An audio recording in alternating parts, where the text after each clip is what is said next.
Welcome everybody to the 52nd edition of Vision du Réel International Film Festival. I am extremely glad and happy to be here with Jessica Beshir, that is so glad to be talking, that she will be talking with us about her film that is presented in international competition Faya Dayi, or I think you can pronounce it better than me. The film is presented here in the festival in its international premiere, and it will be available online for 72 hours. But I will also remind the people that are on here in Lyon in Switzerland that we're going to screen it in cinema. Now the cinema are open and it will be screened first time on Wednesday and second time for the public during the weekend. Jessica, thank you very much, first of all, for sharing the film with our public. Thank you. No, thank you so much for having me. I'm very, very happy to be part of the festival this year. Yeah. The film, I would like to ask you first, as the project was born, because beside the fact that I didn't know at all about this specific reality, but I also think that the film has a very strong aesthetic form, and it's the results of very precise decision on this matter. So I would like you, if you can tell us a little bit about the genesis of the project and when it took the form that it finally has on the screen. Yeah, so the project started when I had left Ethiopia when I was much younger, and once I was able to go back, it was a way of sort of reconnecting, with the country, reconnecting with my grandmother, my family, my friends, and all the people that I sort of felt uprooted from. And so, and basically I was taking my camera to film my grandmother, bringing messages to my father. And so that's how it all started. And in that process, I started to realize, many of the changes that had been taking place, and one of them was the fact that that khat, which has been a cultural reality forever, for centuries, now had become so mainstream, and it was huge. So I started to see how it was affecting my friends. Some of them, they were being employed by it. Some of them were, it tugs onto the social fabric of things. And so, that's how it started. I wanted to learn about what had been happening in the country while I was not there with my friends. I would say that the film looks like a fresco, in which there is like a big painting of a landscape inhabited by the people, and really don't follow a single character, but we are like in a way free to move around this fresco. How did you manage to create this atmosphere? So throughout the years when I was shooting, I was sort of teaching myself, and for me, I'm a forever student, and so I was learning, because I felt like I wanted to make justice to what I was seeing. I wanted to make justice to what I was experiencing, to what I was feeling, and the relationship that I was having with everyone. And so that's where I guess, some of the aesthetic comes from, in terms of visual.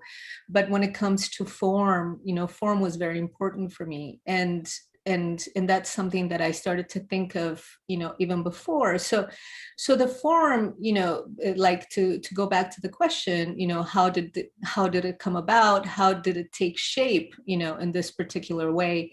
So yes, the subject, that thematically, it has everything to do with it, but also the way it was produced. There was a lot of fragmentation, throughout the 10 years that it took to sort of, build onto this.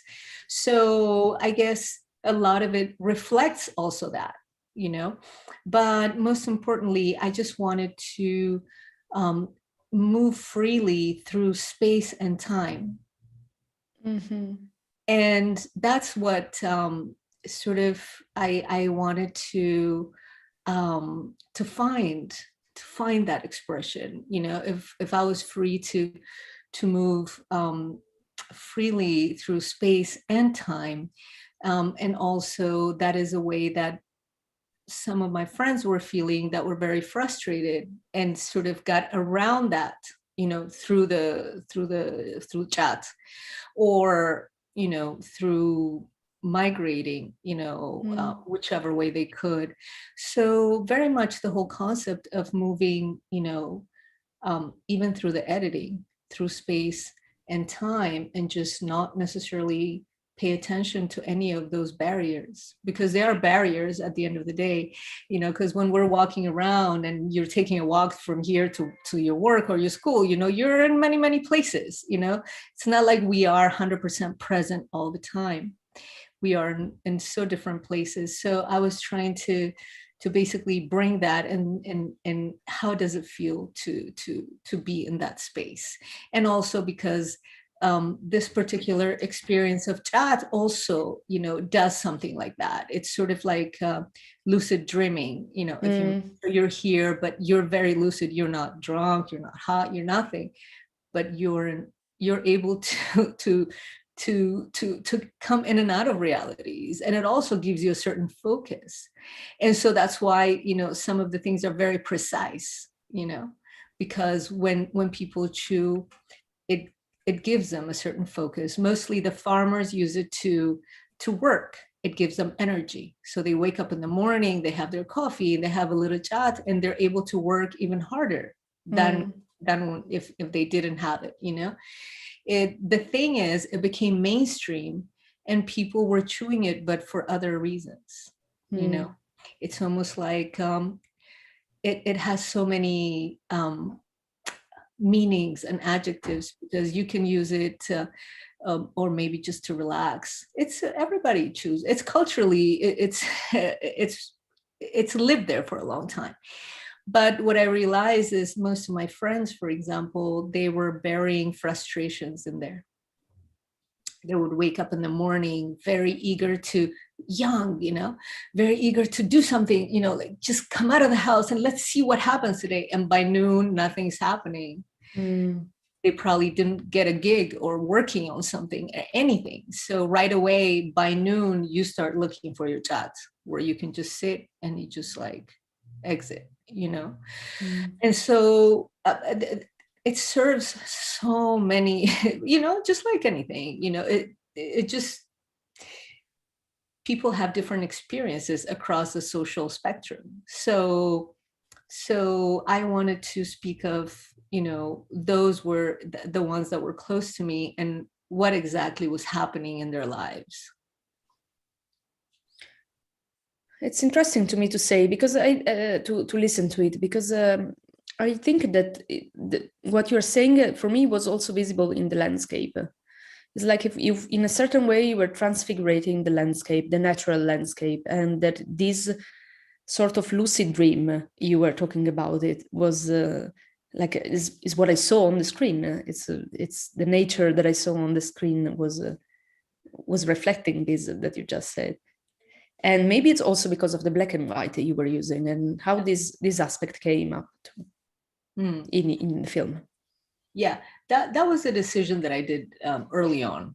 From the inception, I knew I wanted to do this in black and white for many reasons, but specifically I wanted to use this let's just say exterior landscape in order to speak about the interior landscapes. And so I didn't, you know, I wanted to the black and white to be able to absorb that and center it in the interior landscape. We started, there is a mythological aspect in the film. We are following a tale. And when this part was included in the project, it's something that you was like an inspiration, or it's something that was at the beginning of the project, or it came later on? You know, that was one of the most fascinating things to me. I knew I had to have it. After a few years, of going back and shooting and try to sort of, even figure it out for myself, what is it that I'm doing, and going into these chat eating sessions, I started to hang out with a lot of my friends that are Sufi moms, from Hara. And I realized that every time that they chew, they invoke and they pray and do duas, in the barja and the chat chewing ceremony. And every time, they were praying and saying these names. And so I asked, so who are these people that because every time I hear it, at the beginning I thought it was part of the prayer. But then I kept hearing these names, Azur Karneni, Elias Khadir. And so when I asked, they said, well, don't you know, these are the fathers of khat, and then they started telling me the story. And I thought it was just one of the most beautiful things, because it just resonated so much with what is happening in the present, and that was also the reach that I wanted to have in terms of, transgenerational, trans everything, because that mythical story embodied a lot of the themes that I was addressing, and one of them being water. Water, but to them, they were in search of a water of eternal life because they were afraid to die. One of the imams was afraid to die. Fear entered him one day. And today it's almost like, looking at mommy, the little kid, and all of his friends who dream of water, who love the water. And for them, water, they literally learned how to swim. And that lake that you see that is drying, you see that our lakes are drying. But for them, water signifies another thing, for the imams and the myth, it was the water of eternal life. To ward off the fear of dying. Yeah. But for them, it also signifies possibilities somewhere else by crossing the seas, by crossing the waters in very dangerous ways, as you know. So yeah, of course. It's so to me, it was speaking very much of the present, through that centuries old myth. I would like to talk a little bit about the editing, because as we were saying, it's non-linear, and at the same time he has a lot to do of what you were saying before about justice, to give justice to the character. Can you tell us a little bit how long you have been working on this aspect and how it was the process for you? Yeah, so I don't know. It was an on and off process because of finance, because of grants. Do we have the money? Is the COVID? And literally we edited through from the moment it closed in last year in April. And there was an on and off thing, but I was very lucky to work with these amazing editors that brought a lot of that instinctive editing in a way, and that's what I was going for. I mean, yes, we do have all of these stories, but for me, the story per se is just one thing, but it's about how you want to tell it.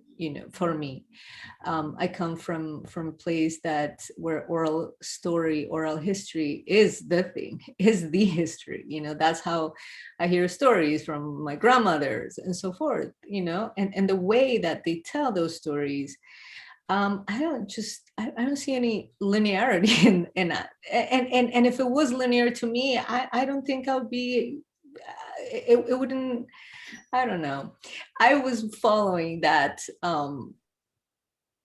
very much that, logic, but with no logic, everything, it feels like a random editing, but it's not. There's so much. Of course it's not. There's so much thought that went into the editing of the film. And at the beginning, with my editor, we were just stringing, long pieces. And then, once I started to get all the translations, because it's mostly spoken in Oromo and Harari, and I speak Amharic, and I don't understand the language, even though when I was there and I was shooting, my friends were translating, this is what I'm saying. Because I would ask, so what did you just say? Oh, I just said that, So I remember, but I didn't have exact, And when I started to get the translation, it was so beautiful to hear the way in which they express themselves, the way of the language, there was so much beauty in it. So that also, finding the language. So what helped me in a way is not knowing the translation at the beginning, because I already had like a lot of, visual story, put together, So if there were some spoken in languages coming in later on, then they would fit into what was already being edited in a way. There is one part that is like, because the film is incredibly atmospheric, and as you were saying, there is also, he has something liquid, and there is like in a way, in the way in which it's constructed, but there are also very practical parts, or most straight parts, in which, for example, I'm referring to the part in the market, and that are like, and some of the tales that are really like violently taking us back to reality. How would you define the situation nowadays? Because it was a long process. So how you will like think that the khat, the khat, like some people call it chat, some people call it khat. Like shaped or changed the landscape since the time you start to shoot? Oh yeah, absolutely. Even by when I started to shoot in 2011, the landscape had already changed. In terms of, because I arrived to the city, and then I stay there for a couple of days to sleep, the jet lag, and then usually I take a car and I just go, and it's like a 12-13 hour drive, and usually you pass through all of these incredible landscapes, that are very colorful, with different crops. But that was no longer there. These different crops, these different colors were being replaced by this, very green blanket of chat.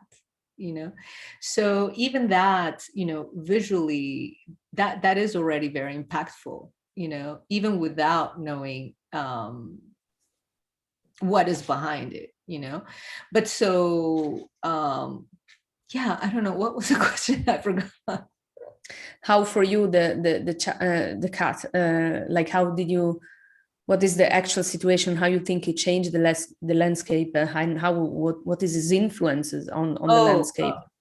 Okay, so yeah, so that was a point of departure in a way, and then you find that the farmer is basically trying to survive, with inflation, with the changing economics and everything that's happening in the country. They are basically following the market, and they do it with nostalgia, because there was a lot of, just really incredible coffee, for example, and Harar coffee that is no longer there. Just very, very few, farmers do that. It's not sustainable for them, anymore. So, and that's something that you see in the film right away, because I wanted to, sort of bring a certain context, around the way that we look at, things. Because if you go as a tourist, you're going to see what you're going to see from just passing through, but there's so much inside, and all the atmosphere in a way is what is being lived on a daily basis. Spirituality is very strong in that city, and it's not disconnected from that spirituality. It lives as part of, so it's not like some sort of drug that people go and just kind of do by themselves. No, this is a very social gathering where people connect. Thank you very much, Jessica, for being with us and to talk so nicely about the movie. And yeah, I remember once again that the film is available online for 72 hours, and that for the people should also come to see it on cinema here, because finally we can show it in cinema. I really hope I will see you, I will meet you in person very soon. Thanks for having me. So have a nice evening, Jessica. Thank you. Thank you. Bye-bye.